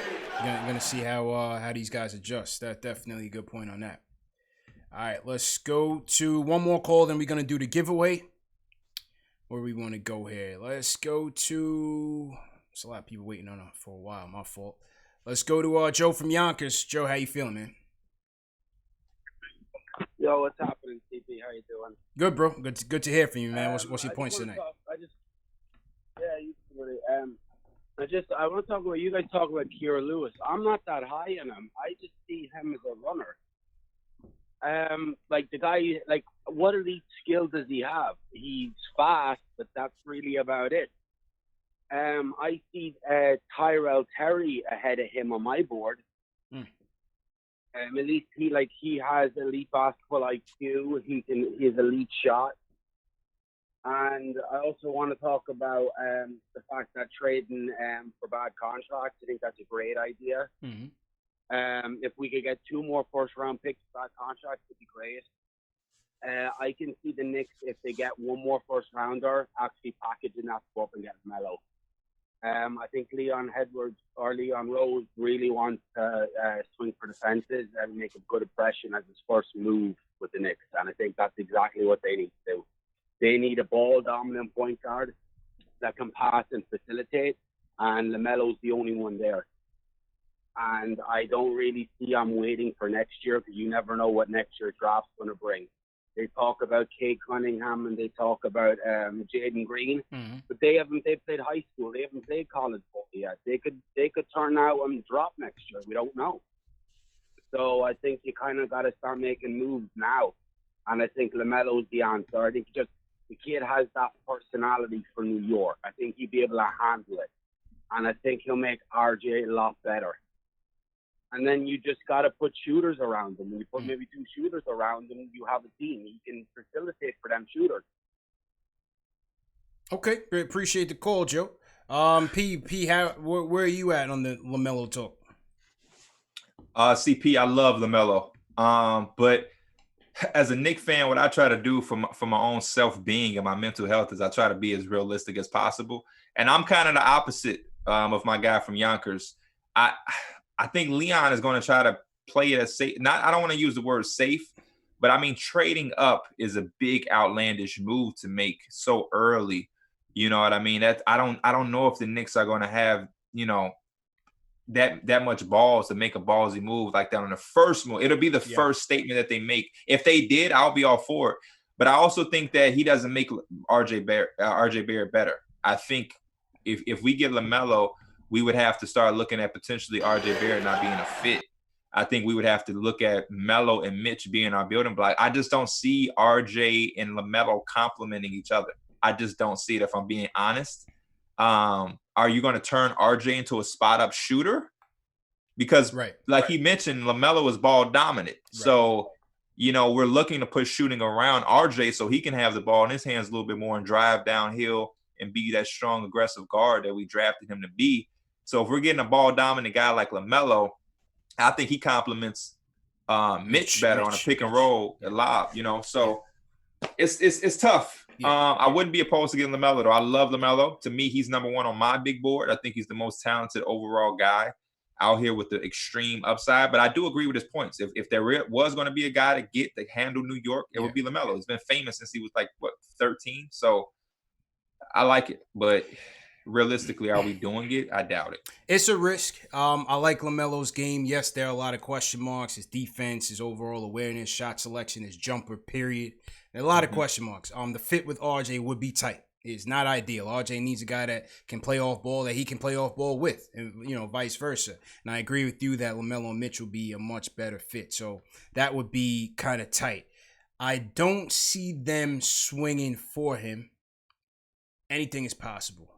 Yeah, I don't see it. And I don't like his down talk on Kyra. Why are you talking down on Kyra? Kyra is more than speed. You gotta watch the tape, bro. I think Lewis can offer a lot. Is he, again, yes, there's probably more development to his game, but as you said, there's a development to a lot of these guys' games. Mm-hmm. You know what I'm saying? But I still see the potential in Lewis to go out there and be a productive point guard. Is he gonna be a star? I couldn't tell you that. But I can certainly tell you that he can help this team based on his profile and the skill sets that he possesses. Yeah, I agree. I think we can be star hunting at 8. Like, realistically, stars at 8 is hard to come by. So we need to be looking to build a team for when the star does come, or they have a chance to come, they'll want to come because they'll have complementary pieces. So brick by brick, man. Brick by brick. Absolutely, man. All right, let's do this hat giveaway, man. So to everybody in the chat, hit that thumbs up button for you boys. In 2 minutes, we're going to be giving away this Knicks all blue snapback camo joint, brand new with the tags. No Fugazi, man. No Fulton Street knockoff. This is the real deal, people. Just showing appreciation to the fans. We're in here 1,300 deep. We're in here heavy, talking Knicks. There's no basketball being played, but the people are in here. The people are with number one show for the fans, by the fans. CP from KnicksFanTV. My guy P, through the wires, own in the building. Thumbs up. Hit that thumbs up button for you boys. P, while I set this up, man, tell the people, the people who may not know about Through the Wire, just talk about, how you guys got started and ultimately how you landed with House of Highlights and Bleacher Report, bro. Yeah, we just 4 homies. One of the co-hosts that I do it with is my cousin, first cousin, blood cousin, Kenny. You and Kenny are cousins. I didn't know that. Yeah, his mom and my dad are brother and sister. So that's dope. That's dope. Yeah, he doing his thing on YouTube, killing it. And that kind of formulated our conversation to starting a podcast. I see my little cousin on YouTube talking basketball, and I'm like, boy, I taught you the game. You know what I mean? We had debates over text, and then that turned into conversation to starting a podcast. We had our other homies join with us, and we grinded from day one. We grinded, didn't worry about money, didn't worry about anything, and we took that momentum into building a fan base over the course of a couple years. And we shot our shot with Bleacher Report and House of Highlights, and they were able to see the vision, and they believed in us, and we've been rocking ever since. Just basically doing what you're doing now. Being in tune with your supporters, growing that brick by brick as we're talking about the Knicks, how they should do it. And House of Highlights believed in us, Bleacher Report, and it's been a good marriage so far. But yeah, you can find us twice a week on the House of Highlights YouTube or on any streaming platform through the Wire Podcast, Tuesdays and Saturdays. And that's all year round. We don't take any break for the off season. We don't take any break for any reason. And we talk basketball 24/7. Not like here. Right here is a safe haven for Knicks. We ain't just Knicks on Through the Wire. So I get to let my hair down a little bit, so to speak, and just be a Knicks fan truly. So I'm enjoying being here, and I appreciate it again, CP. Much love, bro. Absolutely, man. And as my guy Nip would say, God bless him, he said dedication, hard work, plus patience, right? Yes, sir. And that's what you guys did, man. So very, very good. When I came through the Shy and I went to the Bleacher Report headquarters with the joint, you guys had your own setup, your own set. And that was dope, man. Really good, man. I'm happy for you guys, for sure. I appreciate that. Appreciate that, bro. Absolutely, man. All right, so what we're going to do, we're going to do the giveaway right now and close it out with a couple more calls. So to everybody in the chat, hit that thumbs up button for you boys. Let me get my giveaway music on right now. It's been a good show. Yeah, let's make sure we finish strong with them calls, too. Whoever these calls about to be, come with it, man. Absolutely. Come with the heat. All right, here we go. We had 60 entries for the snapback. Let's see if we have any last minute stragglers. Sometimes we do. Let's see what's going on here. Oh, we got one more. Abdul Diallo, man, you're almost late, but I'm gonna get you in here. All right, here we go. I'm about to just hit that go, and let's see who's going home with the snapback. The winner is Roger Michaud. Roger Michaud is going home with the Knicks camo snapback, courtesy of KnicksFanTV. Salute to Roger Michaud. Congratulations, Roger. You are the winner. Salute to everybody that participated. If you didn't win, we also have a mailing list that we distribute. We need you guys. We need your contact. The KnicksFanTV website is being finalized, and we need your contact to make sure that we just keep in contact with you guys and maintain our audience outside of YouTube. You know, never know which way this thing is going to go. So we want to make sure that we have that relationship and that communication with the audience. So make sure you guys fill out the mailing list as well if you didn't win. And there'll be more giveaways going on. There's always giveaways going on. So got to tune in and be in it to win it. But salute to Roger Michaud for winning the snapback. Shout out to Roger. Yep. All right, couple more calls. Who I want to hear from? I want to hear from, we're going to go to Shelton. Shelton from New York. What up, man? How y'all doing, man? How y'all doing? Hey, I started watching y'all on Twitter, and you're on one of my Knicks lists, so I just had to come to I'm a first-time listener, so I just had to participate, so thank you for having me. No doubt, bro. What's your draft point?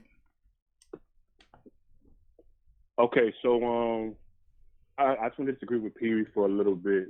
I just think that he said that we should accumulate picks and we shouldn't go the trade route because we're not going to be competitive immediately. Mm-hmm. I disagree, man. I think especially with the shortened season, potentially I think we could possibly make a run. Run where? Let's get to wait, run where, bro? Run to the grocery store? Where we running to, man? Excuse me? I'm sorry. I didn't hear what you said. I said, where are we running to? To the grocery store? What run are you talking about? Respectfully. Well, hear me out. Hear me out. So, like I said, I'm a diehard Knicks fan. I was born and raised 2 blocks from MSG. I used to be outside 410, booing the opposing teams. So we after games we run out there 2 blocks and just boo them all. But so I'm a struggling Knicks fan, and I think that possibly potentially we show to make a run to the playoff if we make the correct moves soon. Now I don't want to accumulate picks because I watched what Boston did in 2019.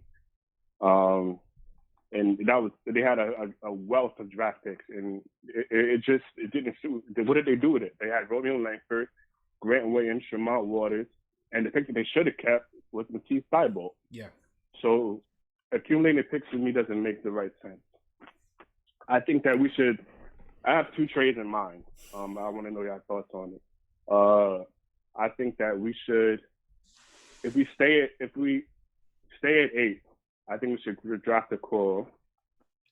I'm a big fan of his from Auburn, and potentially get CP3.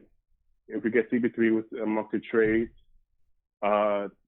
and Melo come along with him, I like the starting lineup of CP3, Okoro, RJ, Melo, and Mitch. Now, if we don't, say we do trade back, I would love to trade back with Boston. I'm a big fan of trading back in this draft. They said, I read an article saying that they like the 2021 draft a lot. So if we trade back and get a 2021 pick, that'd be awesome.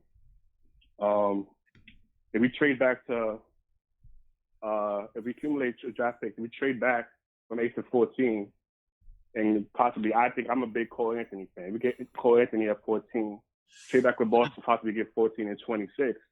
Now we have the 26 and 27th draft pick. Why not move up and get a better value? My potential deal there would be Utah at 22. Why not do that salary draft dump with Mike Conley at 22 and give a 26 and 27? I think those two trades would be awesome for the Knicks, and possibly get a shoot at 38 or whatever to accommodate that. But I think this is a drafted trade back in for sure. I mean, is it other potential options? Just trading back with Phoenix at 10 for Kelly Oubre. Trading back with potentially 14, like I said, or trade back at 12 for Buddy Hield or Marvin Bagley. I'm gonna cut him. I don't like Hield, but Sheldon, I appreciate the call. The only thing is, like, on one hand, he's saying, too many draft picks is and then get one. Don't make sense. Then he wants to trade back and get more. So I mean, Sheldon, all due respect, I'm just saying, it was kind of conflicting points. You know what I'm saying? Very. And he also referenced the one time Boston didn't really hit their draft picks on the head. Like, Boston is built off draft picks. Tatum, Smart, Jaylen Brown, those are draft picks that they used. Right. So, like, you can't reference the one draft where they get Romeo Langford, who was like the 14th pick, damn near not even a lottery pick. Right. And that's the one you reference. Yeah, he's just a little bit all over the place. Yeah. Shout out to Sheldon. Shout out to Sheldon. No disrespect, but I'm just saying, it was kind of conflicting points there. I like his thoughts on Okoro. That's a potential there. I like Okoro's potential. I hate the shooting. It's a big risk for me. But I wouldn't hate it. I wouldn't hate the pick of Okoro because, like I said, I'll start with defense before anything.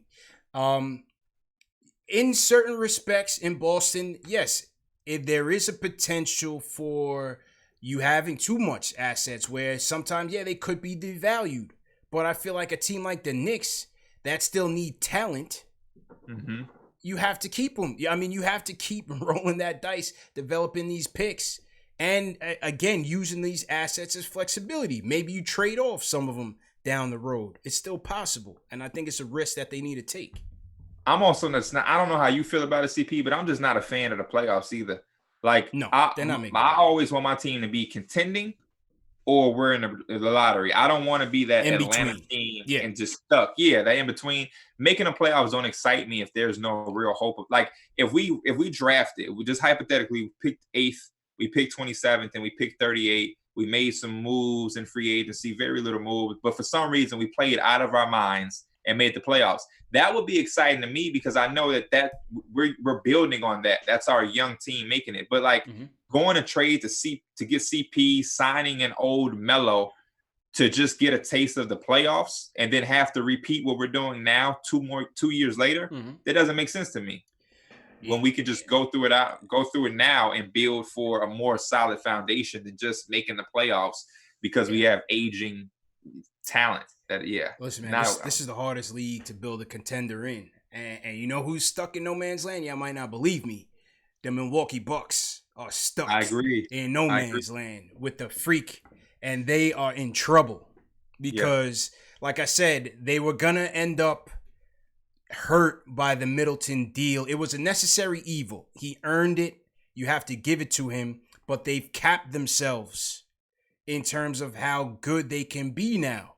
Do they go get CP3? If they don't get CP3, what the hell do they do to try to compete and win it?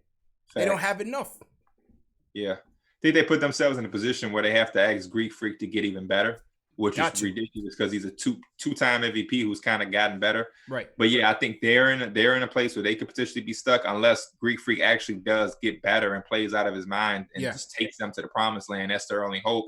And then I think a team like Utah is kind of stuck too. Like as good as Donovan Mitchell is, I don't see Donovan Mitchell being that guy. Right. And then Rudy he's good to a certain ceiling. So I think that team is kind of stuck as well, because when you have that much money going to Mike Conley, you're going to have to pay Donovan Mitchell a max. You're probably going to have to pay Rudy actually, because like you said, it's a necessary evil. So they'll be in the same situation where you have to either lose Rudy, who's your rim protection, which makes you so good, or you have to pay him a contract that won't help you in the long run. So I think they're going to be stuck as well. And that I don't want that. I don't want to be stuck. I want to compete, or I want to be trying to hard, man. build. Yeah, it is hard. It's very hard, man. It's very hard. It's tough, man.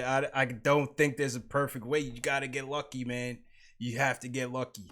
Whether it's a draft, free agency, whatever the case may be, you got to get lucky, man. But it's very tough. Great show. Last call of the night. We're going to go to the closer. Ron Cleveland in the building. Ron, what's going on, man? It's been a while. I was hoping you would call in tonight. What's going on, bro? Man. What up, CP? What's good, Ron? Long time, man. Hope you feeling okay, man. How's everything? Yeah, man. Everything's good down here in South Carolina, man. Everything's good. Man, you bugged me out. You had me laughing. You like, where we running to? We running to the grocery store? Hey, that's got to be an all-time funny favorite. CP, man, I'm telling you, man, I'm loving the whole idea of us taking on a bad contract. And I'm going to tell you why, my reason on it. If we taking on a bad contract, that means we getting something in return, right? We getting a few things in return. Normally a bad contract means that a player ain't pretty much living up to what they expected in their current situation. So if we get a player back and we getting these draft picks, as a GM, as a president, your job is to constantly improve your team, to have the ability to do that. And if you can't get free agents, you better have draft picks, because draft picks are gold. And that means the more draft picks you got, the more chances you got to hit on somebody. Mm-hmm. Right now in this draft alone, we got, 3 first rounders, right? 2. 3. Oh, two first rounders. 2 first rounders, that means we're gonna hit on somebody. Somebody we're gonna hit. Law of averages, you ain't gonna strike out on 3 straight picks. Somebody we're gonna hit on, man. And so the blueprint already been given, man. You look at these small market teams, that's what they've done. Even our little brother in Brooklyn, when they took on those bad contracts, they got better. And so that's my thinking on those contracts, man. And so far as playoffs, I ain't even thinking about no playoffs, man. What I want us to do is to build this thing the right way, slow cook this thing. Don't be in no hurry. But when you do take on a bad contract, you make sure you're getting a lot back in return. Look what the Thunder have done taking on contracts. You know what I mean? So that's my thought on this whole thing, man. And so far as a point guard, I hope we get Kyra Lewis or LaMelo. But if we can't get LaMelo, man, there's only one other player in this draft I would love to have, because I see Amari Stoudemire written all over him, is Obi Toppin, man. I would love to have Toppin.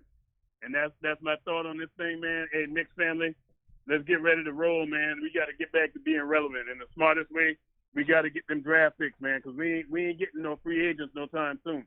We got to get them draft picks. I'm with it, man. Appreciate the call, Ron. Appreciate the call, man.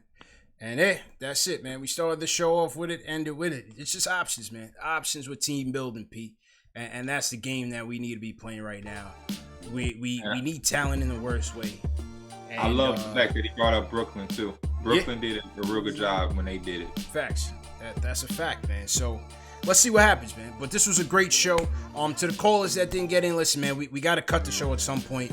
We just kept the phone lines open. We wouldn't get no sleep, man. There's people trying to get on. We left a lot of callers on the switchboard. We tried to get to everybody, but we got to run a show as well. So apologies for not getting you guys on, but please call in next time, and we'll try to get you guys in. P, I'm going to throw it over to you. Let the people know where they can find you, man. Great show, bro. Appreciate it again for having me, bro. Y'all can find me on Twitter, PeeWeeDaPlug. You can find me on Instagram, PeeWeeDaPlug, HOH. You can also find me in the chat. I'll be here in the episodes, even when I'm not on the screen, sharing it with CP and discussing things. I'm one of y'all right there in the chat whenever I'm not here speaking. A pleasure. Knicks Nation. I know we got a lot of different opinions on things, but man, we are going to a bright future. I trust and believe that the guys we have calling the shots now will put us in a place where we'll all at least be able to sleep at night. No more trading, the draft pick we finally hit on out of nowhere and things like that. We're gearing up for a bright future, man. Gearing up, bro, and you'll be back on the show, man. No worries about that, man. This was a great one. Long time coming. From House of Highlights through the wire. Make sure you guys are following them if you're not already, man. Those guys are on top of the game, man, blowing up. So once again, my people that's here, y'all make sure y'all lock in with CP. Of course. And remember, this show's available in audio podcast format as well. Spotify, Apple Podcasts, Google Play, iHeartRadio. Just search for KnicksFanTV podcast, and you'll find it. There's no excuse to miss the show. For more draft coverage, make sure you check out I have a draft mega playlist on my channel. It has this show. It has Jonathan Wasserman from Bleacher Report, some of the top scouts in the game, breaking down basically every prospect within the Knicks range. You can't miss it. Make sure you catch up. We have about 2-3 weeks away from the draft, so we're getting ready. We're gearing up. Free agency should be right after that. Ian Begley hit me up. He said, CP, I got to get on the show and talk to the people. So Ian Begley's going to be joining us sometime in the coming weeks. Stay tuned for that as well. And yeah, great show, everybody. Once again, definitely want to shout out all the mods. Dave, TM, Key Sinclair, Above the Rim. Ari, appreciate it. John Talento, always in here early. Appreciate it. Frederick, appreciate it. Marlon Small, always appreciate it. Cartoons Inc. How you feeling, man? Appreciate that as well. Retired NYK was in here early as well. Shout out Die Hard Knicks Podcast. Andre Ricardo O'Brien, shout out to you. And yeah, man, that's what we're going to keep doing. We're going to keep rolling. Number one show for the fans, by the fans. You guys be safe. Have a great weekend, everybody. Peace.